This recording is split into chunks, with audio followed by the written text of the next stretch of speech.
Good afternoon. Pleasure to be here today. Let me introduce the people who are with us. To my left is Melissa DeRosa, Secretary to the Governor. To my right is Robert Mujica, Budget Director of the State of New York. We're at the National Press Club today. It's a great organization, great part of Washington's history and the legacy. And I want to thank Michael Friedman very much, who is the president of the National Press Club. Thank him for his hospitality and courtesy for having us here today. We are in Washington. I spent 8 years in Washington during the Clinton administration. I was Secretary of Housing and Urban Development, came down at the beginning of the Clinton administration, stayed until the end. Lived in Virginia. That's where I got my southern accent. Really southern Queens, but. We had good discussions today, and we'll be heading back, but we wanted to do our briefing from Washington, so it was timely. And let's talk about some facts as to where we are. Number of hospitalizations in New York are dropping. The total change in hospitalizations is down and continuing to drop. The intubations are down, and that's a very good sign. It's rare that good things happen after an intubation. And the number of new cases is down, which is very encouraging news. These are the number of new cases that are walking through the door. In terms of number of New Yorkers that we have lost, 74 yesterday, which is just about what it was the day before, which is yesterday, the day before was an all-time low at 73. 74 is not as good as 73, but it is all headed in the right direction. Again, only in this time of crisis would 74 deaths be anything less than truly tragic news. But when you've gone through what we have gone through, it's a sign that we're headed in the right direction. And we are. When you look at the curve in the state of New York, we are down. We're on the other side of the mountain, as we say. And the decline is continuing. That's different than what we're seeing in some other parts of the nation, where you see the curve either going up or just starting to flatten. So we're pleased with the progress that we're making in New York, and we're ready to go to the next phase, open a new chapter. Memorial Day is often a time when society transitions. Memorial Day, normally we're getting ready for the summer, and people are starting to think about summer vacations and summer activity.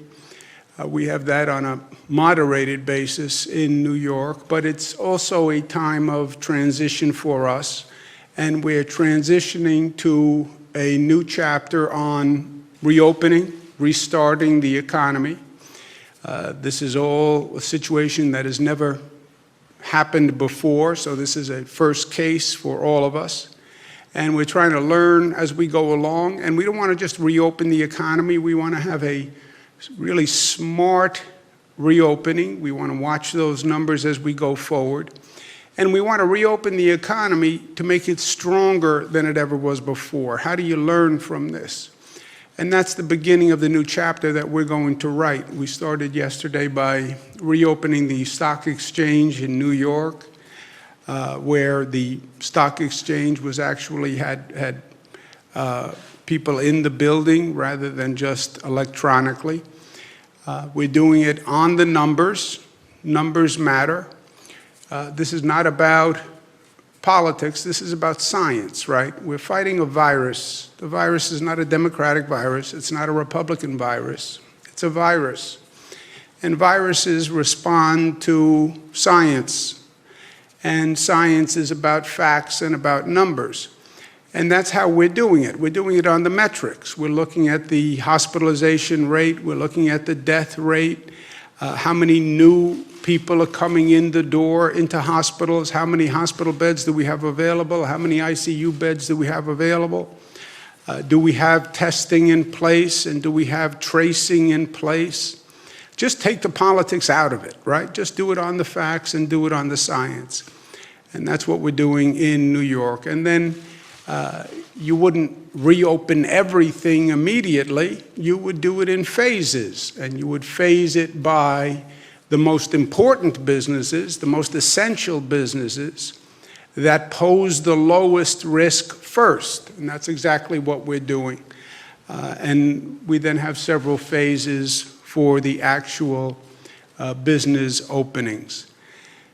But we're in Washington, and the parameter is what should states be doing and what should the federal government be doing. I understand that states are responsible for the reopening. That's been the position of the states. It's also been the position of the federal government.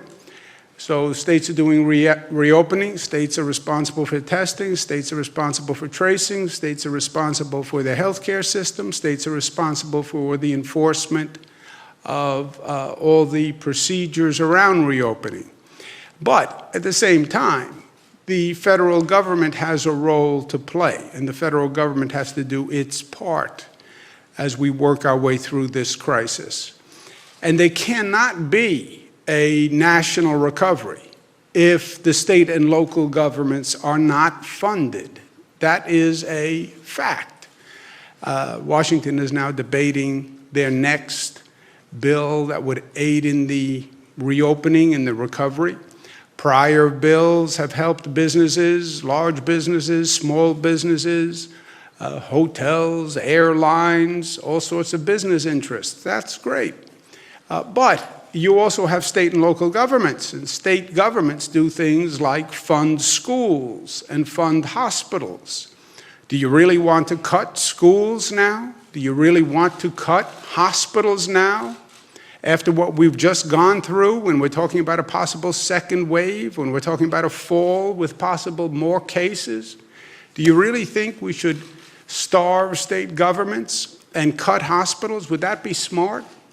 Do you really want to cut local governments right now? That's cutting police, that's cutting fire. Is now the time to savage essential services? And don't you realize that if you do this, if you cut state and local governments and you cause chaos on the state and local level, how does that help a nation striving to recover economically?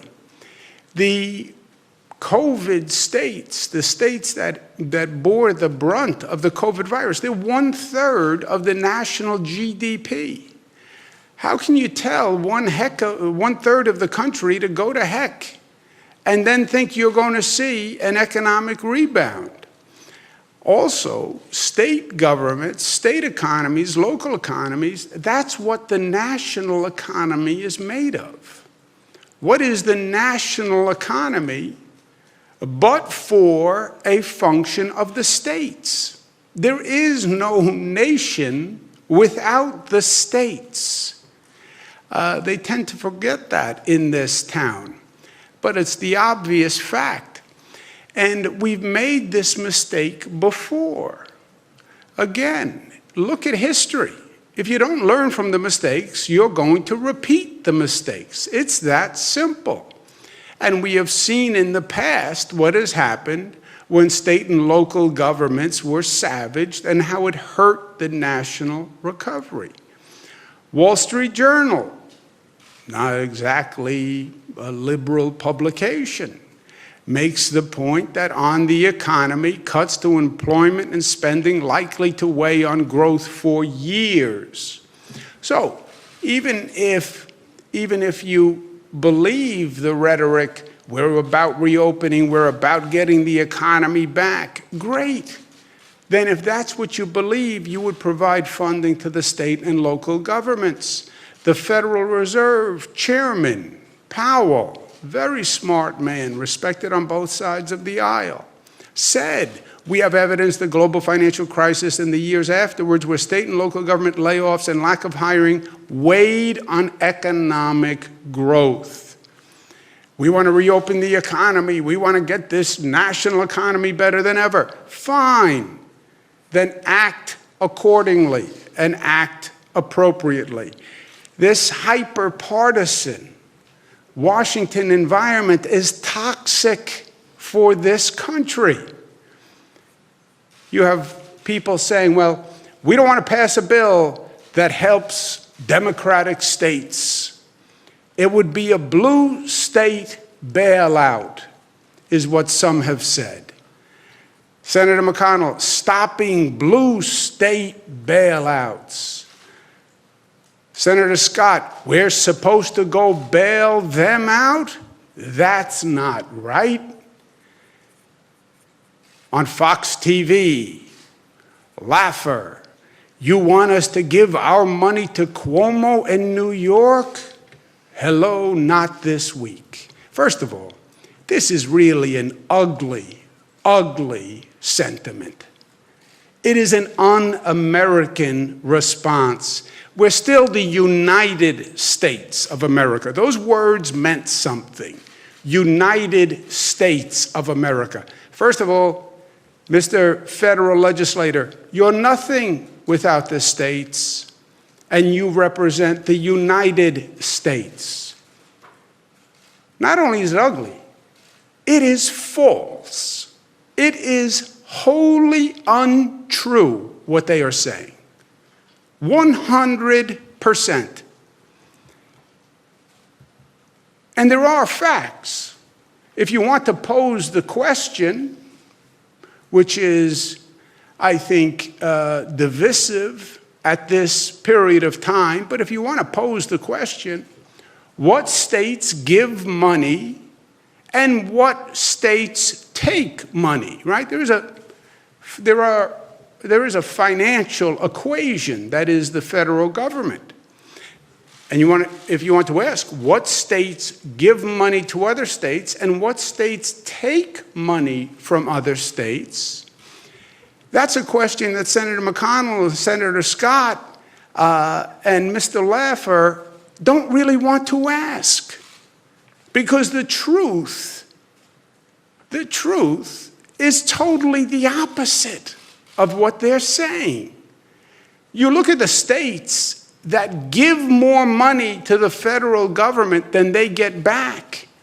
You know the top, what they call donor state? You know what one state pays in more to the pot than they take out of the federal pot than any other state in the United States? It's the state of New York. New York pays more every year, $29 billion more than they take back. You know the second state? New Jersey, Massachusetts, Connecticut, California.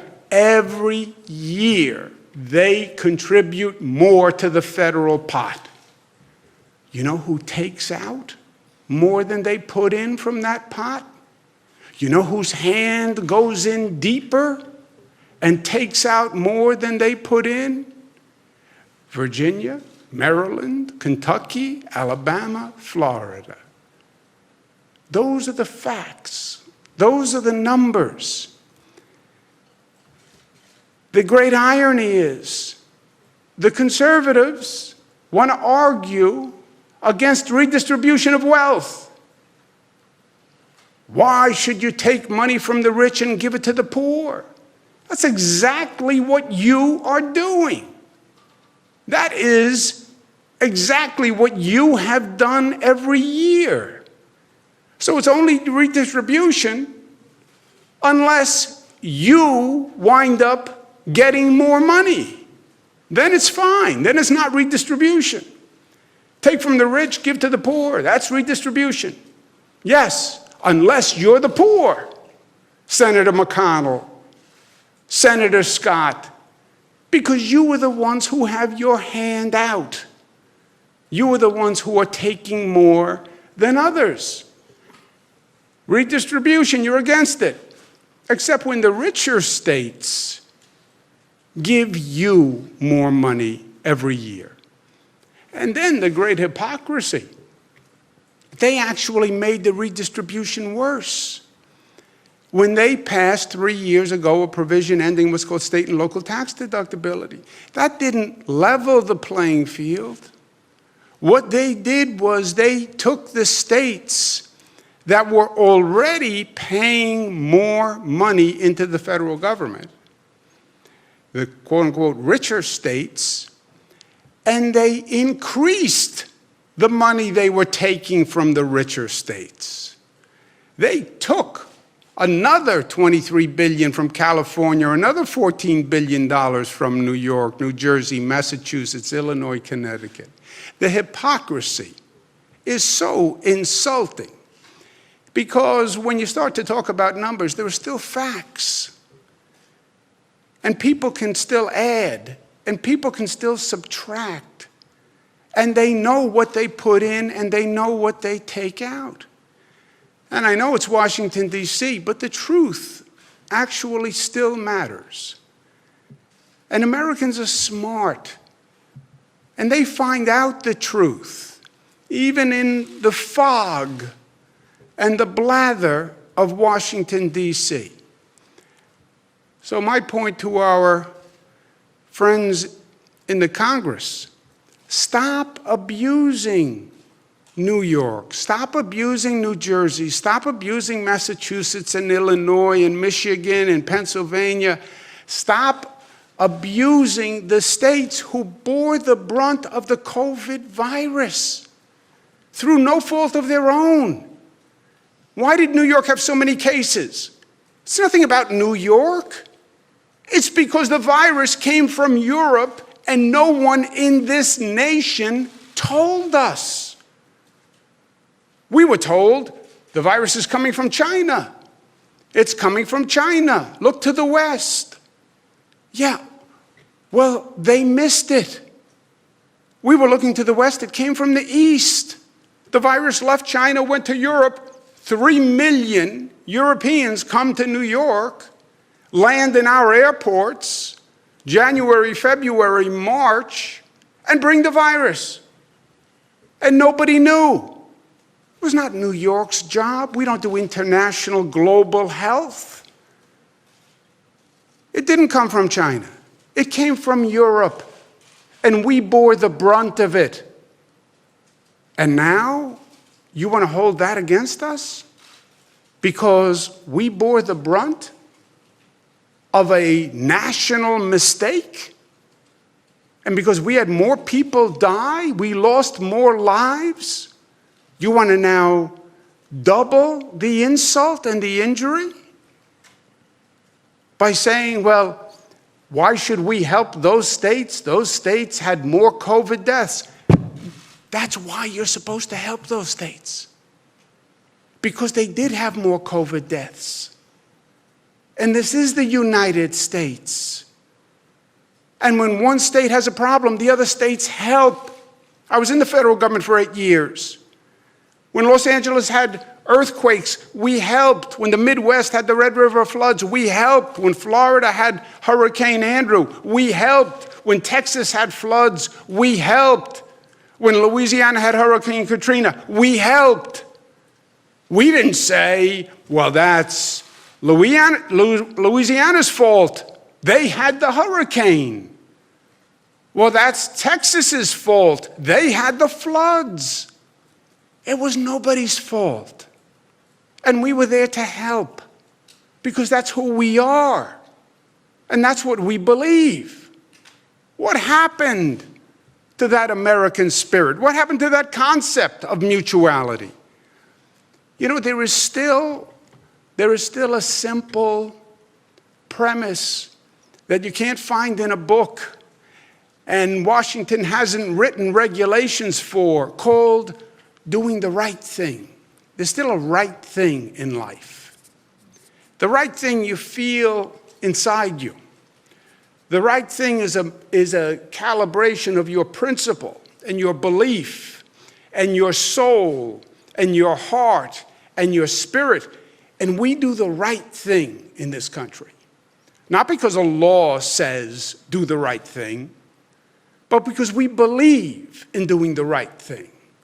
As individuals, as people, we believe doing right by each other, by living your life by a code where you believe you are living it in an honorable way, acting on principle, and you're doing the right thing. Why can't the government?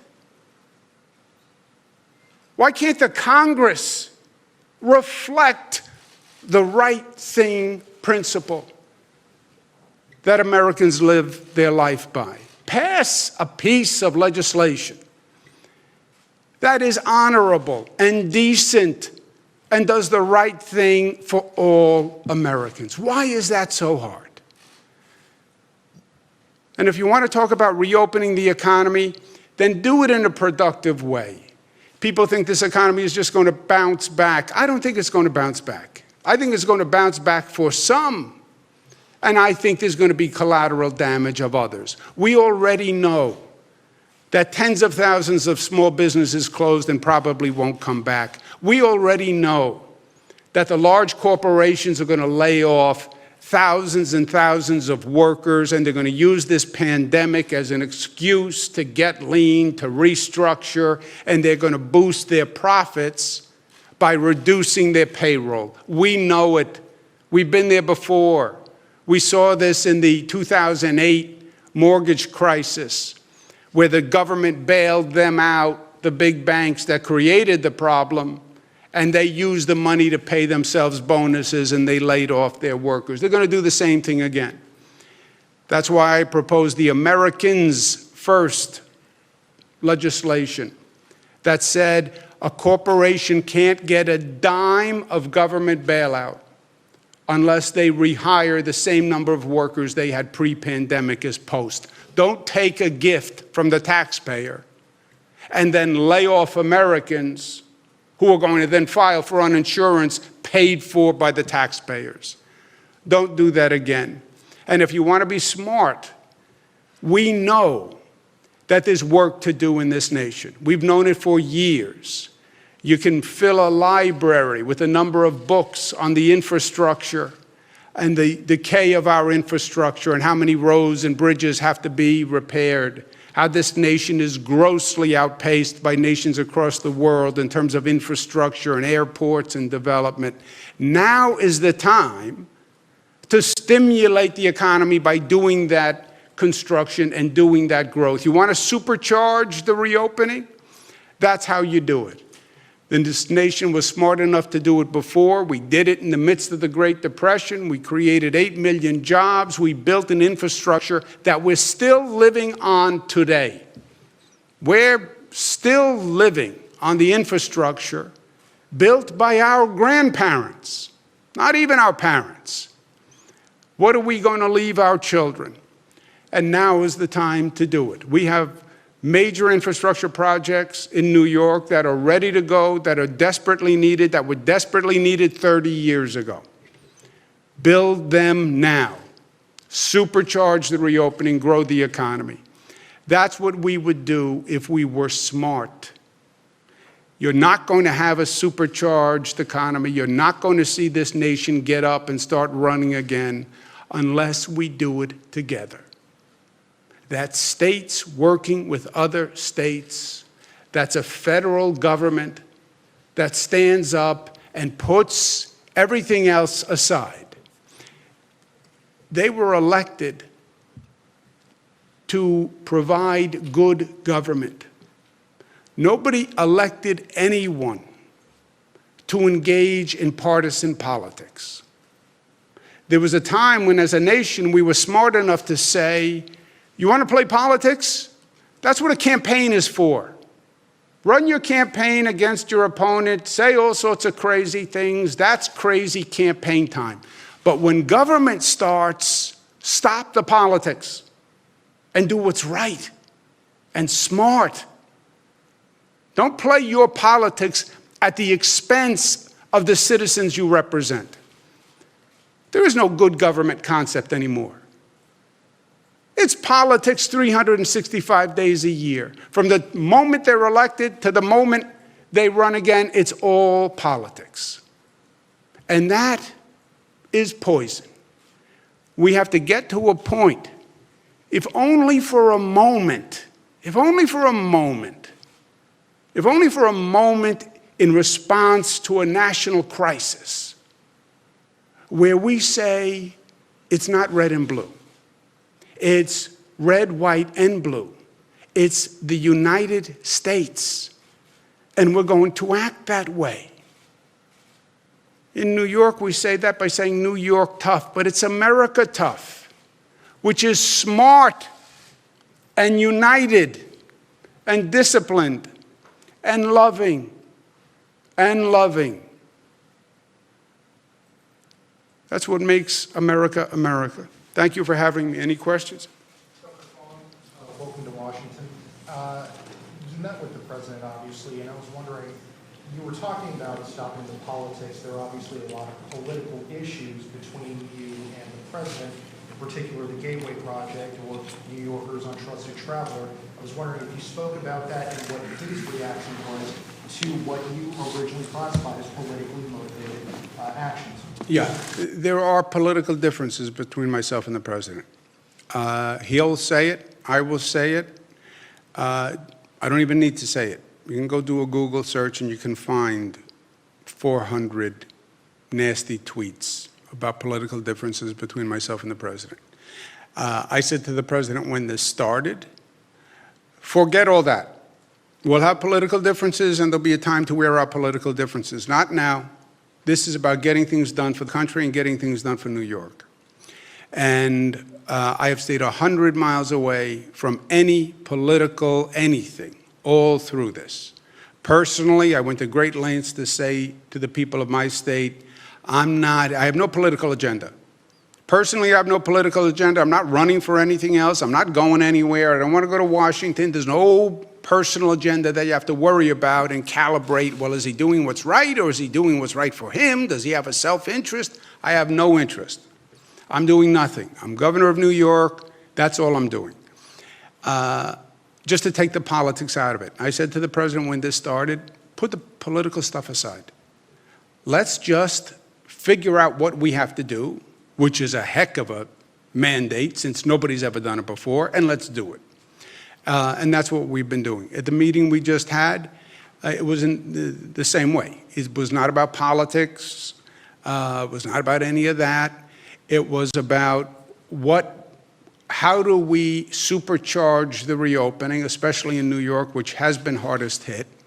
How do we take some of these big infrastructure projects that have been sitting around for a long time, which if we were all smarter and better, we would have done 30 years ago, and actually get them up and running because we have to do this work anyway, and because we need the jobs now more than ever.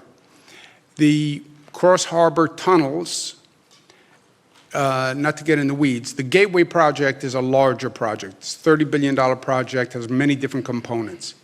The essence of the project are 2 tunnels that go across the Hudson River that carry Amtrak trains, by the way. Federal government owns Amtrak. State has nothing to do with Amtrak. And these Amtrak trains come in through New York and serve the entire Northeast. And the trains go through 2 tunnels.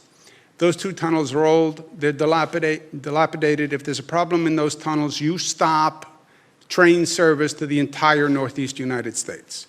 It would be devastating for the nation because while in Washington we have this fragmented view of the country, either the national economy works or none of it works. You cut out the Northeast, you're cutting your nose to spite your face. So those tunnels have to be replaced. Amtrak, federally owned, has a proposal to build 2 new tunnels, so there's additional capacity. That's a project that New York and New Jersey said we'll pay 50% of, just to be good partners. There's a project called the 2nd Avenue Subway in New York, which goes up 2nd Avenue, hence the 2nd Avenue Subway, and it's pending federal approval, and we could start building on that immediately. There's also a project which is the air train, which goes from LaGuardia Airport, where we're building a new airport, to Manhattan. That would cut down traffic, congestion. It would be a great advancement. People have been talking about that for 30 years, and it's pending an environmental review by the federal DOT. And I asked if that could be accelerated because we've already done an environmental review, and nobody's more environmentally sensitive than our government. But can we get the bureaucracy to move faster so we can get that project done? And it was a good conversation. You know, the president is from New York, so he has a context for all the things we're talking about. I think the president also acknowledges and realizes that New York, we're very aggressive about getting these projects done and getting them done on time. This is not the typical government project. We actually get these things done. We're building the first new airport at LaGuardia in 25 years in this country. We built the largest infrastructure project in the United States, which was a bridge that went across the Hudson River, now named the Mario Cuomo Bridge. It was the largest infrastructure project in the United States. We got it done on time, on budget. So if he gives us the green light, this is not going to be years of discussion. I have a shovel in the trunk of my car. We'll start this afternoon, right? So it was a good discussion. He understood what we were talking about, understood what we need, and he's going to be thinking about it, talk to his team, and he said we'll talk next week. And trusted travel programs for the Trusted Traveler Program did not come up. Trusted Traveler Program, I believe, was arbitrary by the federal government. I believe it was actually retaliatory by Department of Homeland Security. They want access to our driver's license data to give to ICE for purposes of deportation. We said we wouldn't give it to them. We would give it to the FBI for law enforcement, but not for deportation. And they then turned around and ended this Trusted Traveler Program, which is the exact opposite. These are people who get high-level security clearance, so you don't have to stop at the border check when you come in at an airport. You just show your card. It eases the burden at the airport. It's better for the officials at the airport. And the people who sit with Homeland Security and give all the documentation and get this special clearance. But they ended that, I believe, in retaliation, and that's nowhere. You want to add something? Yeah, one thing I will say about the Trusted Traveler Program is that during this year's budget at the end of March, to the extent that there was a bona fide concern with federal access to the DMV database, specifically for those subset of people that the governor described who are applying to be a part of the Trusted Traveler Program, who are doing the sit-down interview, who are providing all of this documentation, we addressed that in the budget, and now the federal government actually does have access to the database for that specific purpose. So if that was really the reason that they were cutting us out of the Trusted Traveler Program, I don't believe that that is a bona fide reason anymore, and I know it's currently in litigation, but it's something our counsel's office is discussing with them. Sir? Governor Cuomo, on the issue of state and local governments, the House passed HEROES Act did include some funding to address that issue. Obviously, you know, we're held up in the Republican-controlled Senate. I'm just curious your message on that to Republicans. I know you went over that a little bit, but can you expand on that? And then number two, have you brought this up with President Trump, and what was the meeting like in terms of, you know, the aid for state and local governments? Yeah. Look, as I said, I was in Washington for 8 years. I understand the politics, the good, the bad, and the ugly. I've seen it. I get it. You're right. The House bill has funding for state and local government. And you heard my comments. I know what the Republican senators are saying. And first of all, it's a lie. It's a lie. I know that's a strong word. It's a lie. But they're lying. When Senator McConnell says, and Senator Scott says, and Laffer says, why should we give New York, California more money? That's a lie. They know that they take more money. Senator McConnell has his hand out in the Senate, and he receives more money for his state than he puts in. He raised this topic, not me. He made it personal, not me. I represent the people of the state of New York. That's what I get paid to do. When he makes it personal to New Yorkers, when they make it personal to New York, and they're lying, I'm going to point it out. They get more money every year. Why should my state give a handout to Senator McConnell every year? Why should my state give a handout to Senator Scott every year? Why do they have their hand out every year? They're against redistribution of wealth. That's what they'll all say. I'm against redistribution. Yeah, you're against redistribution unless you're taking money. Then it's fine. It's not redistribution when you're taking money. Yeah, I know. How convenient that is, right? Second of all, they say, why should we give states money to deal with COVID? What? Why should we give states money to deal with COVID? Why not? What better national purpose? We're in the middle of a national pandemic. It's a global pandemic. You want to get the economy up and running. Take your blinders off, man. It's not just about your state. What, are you going to get the national economy running without New York, without California, without Illinois, without Connecticut, without Jersey? You're going to get the national economy running like that? Just your state, Senator? It makes no sense. And then in terms of spirit and principle and doing the right thing, if there was one time when that Congress actually acted like it represented the country, it was in times of an emergency. That's the one time you would see them come together and pass a bill and do it quickly. It was like, okay, no politics because this is an emergency. It's Hurricane Katrina. No politics. It's flooding in Texas. No politics. It's Midwest floods. Pass an emergency bill. No politics. You're talking about people's lives here. You're talking about states and neighbors who need real help. They lost their homes. No politics. Even now, 100,000 people dead in this nation, you're going to play politics? For the House members, they did pass a bill that has state and local funding and has this repeal of SALT in it. If I am a congressperson from New York, I do not go home unless I have funding for New York State. I do not pass a bill that does not fund New York State and does not repeal SALT. If I'm a congressperson from California, I do not go home to California unless I have funding for California and I repeal SALT. If I'm a congressperson from Massachusetts, I'm not going home and standing up in front of my people who elected me, and I'm running for re-election, by the way, this year.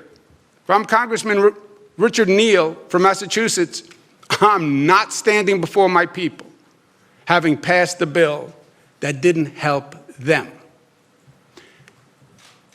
If the California House members can't vote for it, and the Illinois House members can't vote for it, and the New York members can't vote for it, and Jersey can't vote for it, and Massachusetts can't vote for it, and Connecticut can't vote for it, they can't pass a bill.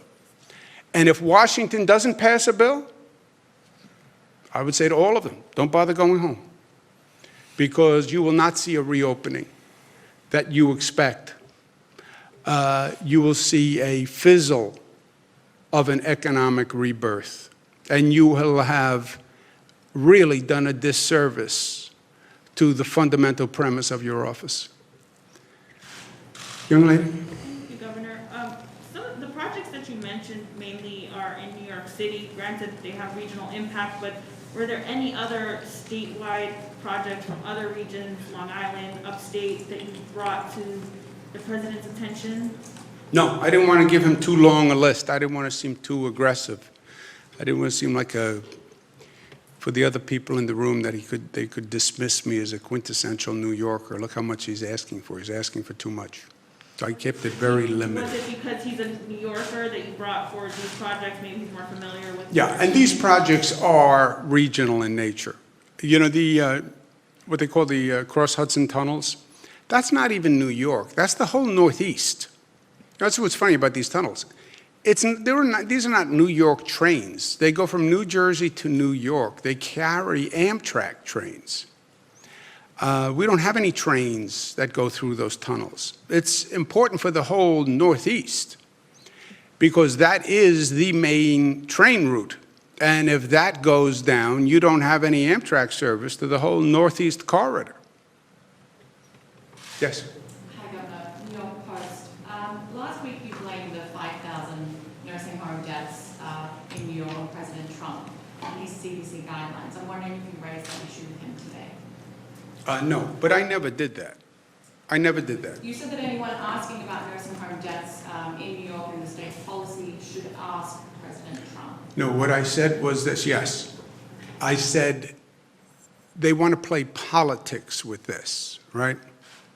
And there are Republicans who are trying to make political hay out of this, in my opinion.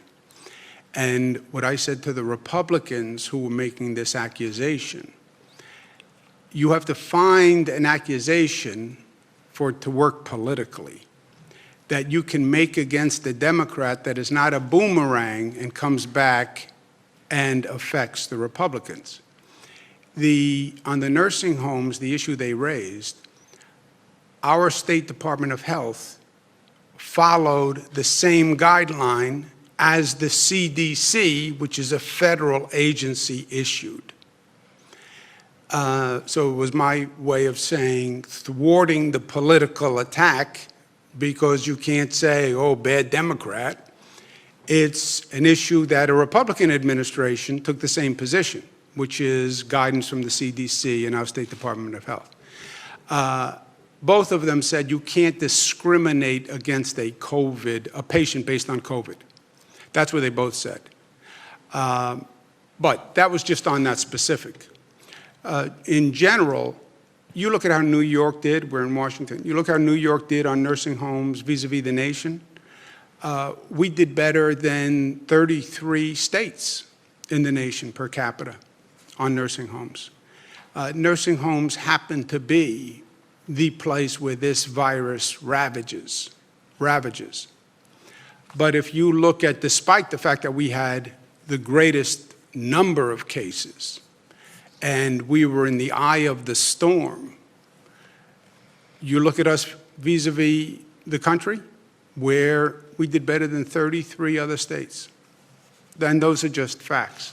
But I never blamed him for anything. I was just saying to the Republicans, you can't, that's not a political attack when the Republican administration had the guidance that did the same thing. Is that factually correct? Yes, that's factually correct. The CDC and CMS put out guidelines on March 13th that DOH drew directly from for the March 25th directive. So it's directly in line with the Center for Disease Control. And we believe that in the middle of a pandemic, you should be looking to the national experts for advice because, as the governor said, no one has ever been here before. And this has been a national and international tragedy as it relates to group homes with nursing homes, and everyone's trying to learn from it. Now that we've got the increased testing capacity, New York's leading the nation, mandating 2 tests a week for all nursing home staff. There's actually a very strong theory out there that the way that that the virus got into these nursing homes is through staff members who are asymptomatic. We now know at least 35% of the public that has coronavirus is asymptomatic. So while we did move to temperature checks very early in March, and a lot of the country did that as well, as it turns out, it may not have made a difference because there were so many people walking around who had COVID who didn't know that they had COVID. Yeah, and the context for what I said was I said it to a Post reporter because, look, I can say all I want, stay away from politics. We're in an election year, and politics is in the air. And there are columnists who made this point at the Post who are 100% supportive of Donald Trump, and that's fine, but then believe, we have to kill all Democrats. So I get it, I understand it, and they're open in their support of the Trump administration. And I guess their attitude is to be pro-Donald Trump, you have to be anti-Democrat, which I don't really understand. Be pro-Donald Trump. As a reporter who's not politically aligned, I just wanted to ask you, though, your government didn't follow CDC guidance on everything. So I'm wondering, as governor, would it have been within your power not to follow the CDC guidelines on putting infected people back into nursing homes? Would that What have been didn't your we power? follow CDC guidance on? Would it have been in your power? We didn't. There's nothing that we didn't follow CDC guidance on. Every step of the way in every aspect of this, we looked to the experts at the CDC for how to manage this crisis. And I believe that that's what the states should do. You look to the Center of Disease Control. This is non-political. This is not partisan. This is public health. We deferred to our public health experts. They deferred to the national experts. And again, this is a national and international crisis as it relates to issues in group homes, especially where the elderly are. And everyone is doing their best to learn from what we've done so far, understanding there's likely another wave coming into the fall, and guard against it happening again. Yeah. No, when you said we haven't followed CDC guidance on other issues, I don't believe you're right. That's why I asked you what other issue? I'm just asking, Governor, if it's in your power to not follow the CDC guidelines on this, if you could have actually stopped putting infected patients back into nursing homes, would that have been within your power? I've always followed CDC guidance, and I think it makes sense. And by the way, I think the rule that you can't discriminate against the COVID patient is right. That doesn't mean the nursing home has to accept a COVID positive patient. They conflate those two things. I understand because politically facts don't matter, just you're making a political argument. But because you can't discriminate doesn't mean you have to accept. Actually, the law is the opposite. You cannot accept a patient at a nursing home unless you can fully and adequately treat that patient. So you can't accept a COVID patient, COVID positive patient, unless you can isolate and quarantine and have the staff. Unless you can do all that, you cannot accept that person. And the nursing home, the obligation is on the nursing home to say, I can't take a COVID positive person. I'm too crowded, I'm too busy, I don't have enough PPE, whatever the answer is, doesn't even matter. It's, if they say I can't take the person, they can't take the person. So that's how it works. Doesn't mean they discriminate against the COVID positive person. They just say, I can't handle the person. I can't quarantine. I don't have a big enough facility. Whatever they want to say. Let's take one more. Sorry, sir. Thank you, Governor. Griff Williams, No, Washington Post. Based on your conversation today with the President, would you say that he is aligned with Senators McConnell and Scott in seeing the idea of federal aid to states such as yours as a blue state bailout, or does he take a different view than they do? I think the President is focused on the reopening, on stimulating the economy and getting the economy back. I think that's his focus. I think that's the correct focus. I think he understands that these are projects that need to be done. Look, when he ran for president, he spoke about a $1 trillion infrastructure program. That's what he spoke about. He's a builder. He's a developer, right? He gets it. And he believes in construction and development. It's been his career. And I think that's why he talked about it in the campaign. It just never happened. And it's not just him, by the way. Joe Biden talks about it, and President Clinton talked about it, and President Obama talked about it, and President Bush talked about it. None of them have gotten it done. So I think he gets it. He understands the projects we were talking about. The nice thing about these projects is it doesn't require any new legislation, doesn't require any, they've been in the pipeline forever. And his administration can just do it, and we can get it up and running. And to the extent that jumpstarts a larger conversation about infrastructure, which is something I think we need desperately. And look, here's my last point. You know you need to do large-scale infrastructure. When is there going to be a better moment in history to do it? You're spending billions, if not trillions of dollars to handle COVID and bring back the economy. At least build things that we can leave our children, like our grandparents did for us. Thank you for the hospitality. Pleasure.